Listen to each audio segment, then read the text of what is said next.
Oturum gedim. Bir dəqiqə. Bildirim gəldi. Bir dəqiqə. Chatdən bizə bir dənə şey gəldi. Oturum gedim deyir.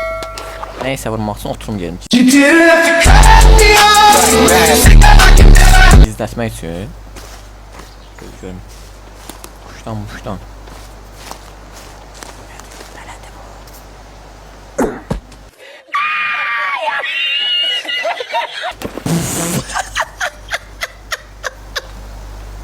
A few moments later.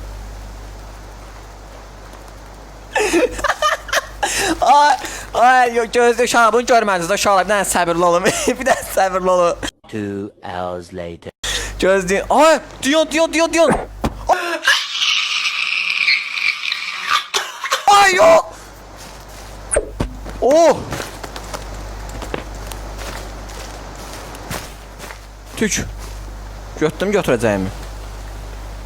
Qaqamız o vaxtı uşaqlar bilirsizdən yəni o vaxtı o vuruluyurdu qəşəng. Yəni sizdən yəni nədir belə? Kəs də bunu kəs. 2 dənə ət çıxdı bundan. Qaqamız bilirsizdən yəni. Başını götürürəm istəmirəm. Amma neyinlə bu başın?